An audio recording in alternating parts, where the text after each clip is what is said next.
जय श्री श्याम, जय मनोना धाम। आप सभी श्याम भक्तों का एक और नई वीडियो में स्वागत है। यह जानकारी उन श्याम भक्तों के लिए है जो श्याम भक्त यहाँ पर 14 मार्च से लेकर के और 5 मई तक आना चाहते हैं।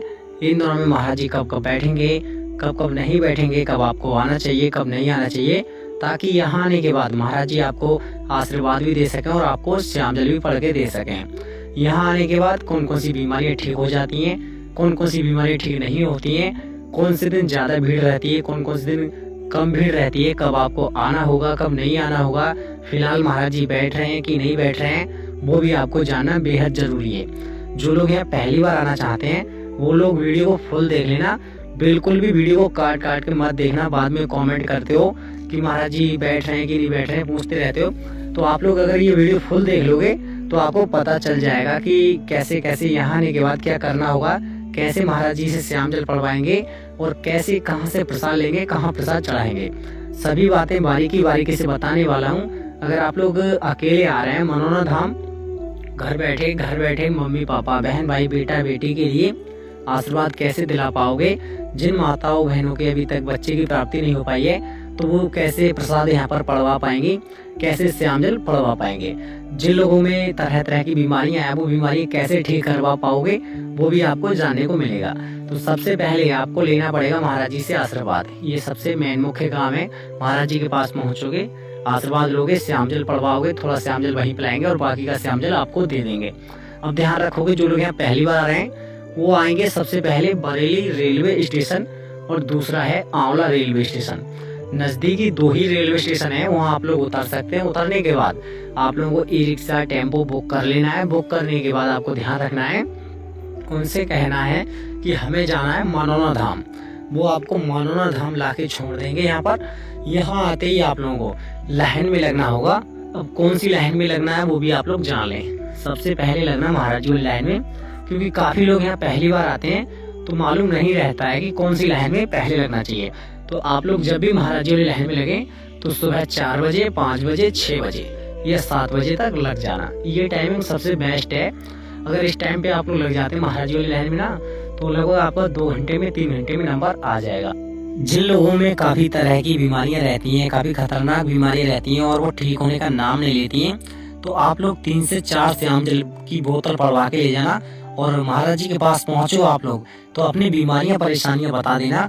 जो भी आपको बीमारी है, जो भी परेशानी है शरीर में, वो अच्छी तरह से महाराज जी को बता देना, ताकि महाराज जी आपको आशीर्वाद दे सकें, आपकी बीमारियां ठीक हो सकें। इसके बाद आपको प्रसाद लेना है। प्रसाद लेना, बच्चों के लिए प्रसाद आता है 51 रुपए का और बड़े व्यक्तियों के लिए प्रसाद आता है 101 रुपए का।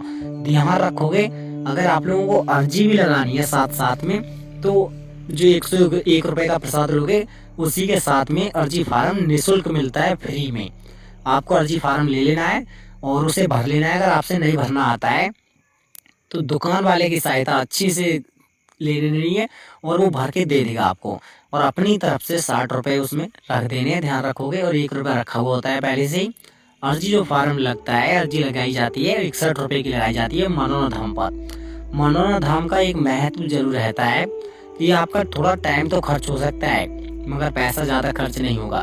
जब भी यहाँ पर आओ 2 दिन का या 3 दिन का पक्का टाइम निकाल के आना, क्योंकि यहाँ पर ऐसा है महाराज जी फिलहाल तो बैठ रहे हैं। जब महाराज जी बैठते हैं तो काफ़ी ज़्यादा ही भीड़ देखने को आपको मिल जाएगी। तो आपको ध्यान रखना होगा कि जब भी आओ यहाँ पर 2 दिन का टाइम निकाल के आना। अब आप लोगों को लग जाना है खाटू श्याम बाबा की जो मंदिर वाली लाइन लगती है उसमें। उस लाइन में लगोगे तो प्रसाद लेके, अर्जी फार्म लेके आपको लग जाना है। पहले आपकी अर्जी लगेगी, बड़े मंदिर में जाके अर्जी चढ़ाते समय खाटू श्याम बाबा से अपनी सच्चे मन और सच्ची श्रद्धा से जो भी मांगना चाहते हो मांग लेना। क्या पता आपकी मांगी हुई एक मन्नत वो पूरी हो जाए। इसी के साथ साथ आप लोगों को फिर प्रसाद चढ़ाना है नीचे वाले मंदिर में। प्रसाद जो चढ़ेगा आपका, आधा प्रसाद चढ़ जाएगा आपका और आधा प्रसाद जो बचेगा आपका, वो आधा प्रसाद अपने घर पे ले जाना, वो कहीं पे मत चढ़ाना। क्योंकि जो आधा प्रसाद बचता है वो आप भी खाना, अपने बच्चों को खिलाना। इससे बहुत ही अच्छा फायदा देखने को मिल जाता है। इसी के साथ साथ काफी लोग क्या करते हैं, जो प्रसाद बचता है वो श्याम कुंड की जगह जाके चढ़ा देते हैं। देखो वहाँ प्रसाद मत चढ़ाना। चढ़ाना ही चाहते हो तो श्याम कुंड में केवल गुलाब की पंखड़ियाँ होती हैं वो डाल सकते हो और अपने ऊपर जल छिड़काव कर सकते हो। जल छिड़काव जरूर कर लेना वहाँ पे। और इसी के साथ साथ आप लोगों को एक बात का ध्यान और रखना है, कुछ लोग टोकन लेना चाहते हैं या फिर टोकन किन लोगों को मिलते हैं वो भी आप लोग जान लें। सबसे पहले आप लोगों को टोकन मिलेंगे जो लोग चल नहीं पाते हैं, खड़े नहीं हो पाते हैं, तो उनके लिए टोकन की व्यवस्था बनाई गई है और ये टोकन की निःशुल्क व्यवस्था है। इसमें कोई रुपए पैसा देने की आवश्यकता नहीं है, निःशुल्क टोकन मिलेंगे, नहीं तो आपसे कोई रुपया लिया जाए। टोकन लेने के लिए गेट नंबर 1 पे पहुंच जाना और गेट नंबर 1 पे पहुंचोगे, आपका प्रवेश अंदर होगा, आप लोग अंदर जाएंगे, फिर आपको महाराज जी देखेंगे, फिर आप बता देना आपको क्या बीमारी है, क्या परेशानी है, दिक्कतें क्या रहती हैं शरीर में। किसी प्रकार की बीमारी हो टेंशन मत लेना, ऐसा मत सोचना कि हमें कुछ कैंसर है या किडनी खराब है तभी आशीर्वाद मिलेगा, ऐसा कुछ नहीं है। कोई भी बीमारी हो, शरीर में कोई दिक्कत है और वो ठीक होने का नाम नहीं ले रही है, तो महाराज जी के पास पहुंचो। आप लोग महाराज जी के पास जैसे ही पहुंचो आपको बता देनी है अच्छी तरह से कि महाराज जी हमें कुछ बीमारियां हैं और वो ठीक होने का नाम ही नहीं ले रही हैं, और आपको वो श्याम जल पढ़ के देंगे। श्याम जल की बोतल जरूर लेके जाना जो लोग महाराज जी के पास जाना चाहते हैं। अगर बीमारियां हैं शरीर में तो श्याम जल की बोतल जरूर ले जाना, क्योंकि यहाँ का जो चमत्कार है वो ज्यादातर श्याम जल का ही है। तो आप लोग श्याम जल ले जाओगे, श्याम जल महाराज जी पढ़ के देंगे, आपको थोड़ा आशीर्वाद देंगे अच्छी तरह से, ताकि आप लोगों की परेशानियां हैं, बीमारियां वो ठीक हो सके।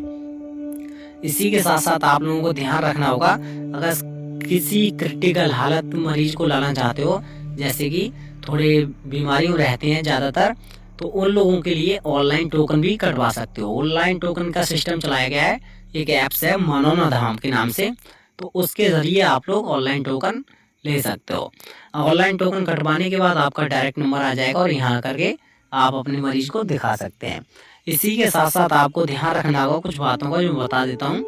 सबसे पहले नंबर, आप लोगों को यहाँ आने के बाद टेंशन कुछ नहीं लेनी है। सबसे पहले सुबह आ जाओ 4 बजे या 5 बजे, महाराज जी वाली लाइन में लगो, महाराज जी से आशीर्वाद लो और श्याम जल पढ़वा लो।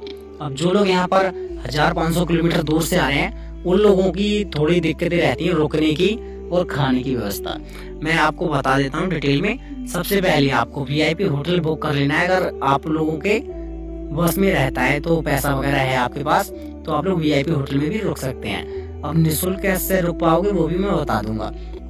सबसे पहला नंबर, अगर फर्स्ट क्लास कमरा लोगे आप लोग, फर्स्ट क्लास एसी वाला, तो आपके लिए 1500 रुपए में या फिर 1500, 1600 या फिर 1400, 1300 रुपए में मिल जाएगा 24 घंटों के लिए। अगर आप लोग सेकंड क्लास का कमरा लेते हैं तो 1000-1200 में मिल जाएगा, और अगर थर्ड क्लास का कमरा लेते हैं तो 800 रुपए में या 600-700 रुपए में मिल जाता है। इसी के साथ साथ अगर कोई व्यक्ति अकेला है तो 200 रुपए में एक रात के लिए रुक सकता है। और अगर आप लोग बिल्कुल फ्री में रुकना चाहते हैं तो कुछ दुकानें महाराज जी वाली भी हैं जिनमें बाहर की तरफ प्रसाद बेचता है और अंदर की तरफ रुकने की व्यवस्था निःशुल्क बनाई गई है। तो आप लोग वहां से केवल प्रसाद ले लेना और आप लोग फ्री में रुक सकते हैं। और कुछ टीन सेट डलवाए गए हैं महाराज जी द्वारा, उनमें भी आप लोग रुक सकते हैं, उनमें कोई रुपए पैसा देने की आवश्यकता नहीं है। इसी के साथ साथ आप लोगों को बहुत सारी ऐसी दुकानें मिल जाएंगी जहां आप लोग रुक सकते हैं, खाना खा सकते हैं और वीआईपी तरह से भाई टाइम पास कर सकते हैं। अब आपको ध्यान रखना होगा, मंगलवार और बुधवार के लिए महाराज जी नहीं बैठते हैं, बकाया सभी दिन बैठते हैं। तो अगर आप लोग आए, जब भी आए, तो मंगलवार और बुधवार ना आए। अगर प्रसाद चढ़ाना चाहते हैं, अर्जी लगाना चाहते हैं, केवल श्याम जल लेना चाहते हैं, तो मंगलवार और बुधवार आ जाएं। ये बेस्ट दिन रहेंगे प्रसाद चढ़ाने के लिए, क्योंकि इन 2 दिनों में बिल्कुल धाम पर भीड़ नहीं मिल पाती है। अगर जो लोग कम भीड़ में आना चाहते हैं तो आप लोग शुक्रवार के लिए भी आ सकते हैं, शुक्रवार के लिए कम भीड़ रहती है, संडे मंडे के लिए ज्यादा भीड़ रहती है। क्योंकि जो भाई संडे मंडे का दिन होता है, रविवार वाले दिन वही लोग आते हैं जो लोग सरकारी नौकरियां करते हैं या फिर जॉब करते हैं। बहुत तरह के लोग होते हैं जिन्हें संडे के दिन छुट्टी मिल जाती है, उस दिन आना बहुत ज्यादा पसंद करते हैं। इसी के साथ साथ आप लोगों को सोमवार वाला जो दिन मिलेगा वो बेहद उन लोगों के लिए मिलेगा प्रसाद चढ़ाने के लिए और खाटू श्याम बाबा के मंदिर में दर्शन करने के लिए। बड़ा ही शुभ और अच्छा माना जाता है सोमवार का दिन। और जब एकादशी पड़ जाती है तो बहुत ही ज्यादा आप लोगों को भीड़ देखने को मिल जाएगी। यहाँ पर देख लो, बच्चे और लेडीज वगैरह बहुत सारे आते हैं। हमारी देखो जितनी माता बहनें हैं वो लोग आ सकती हैं अभी के टाइम पे, क्योंकि मौसम ही अभी का बहुत अच्छा हो चुका है भाई। ठंड तो है ही नहीं, थोड़ी शाम की रात में ठंड होती है, बाकी का दिन का तो आपको पता ही है, गर्मी का मौसम चल रहा है अभी के टाइम पे। और आने वाले टाइम पे और ज़्यादा गर्मी पड़ने वाली है। जब भी आए तो छाता वगैरह भी लेके आ सकते हैं। छाता लेके आओगे आप लोग तो धूप से बच सकोगे। इसी के साथ साथ आप लोगों को कुछ बातों का ध्यान रखना है। जो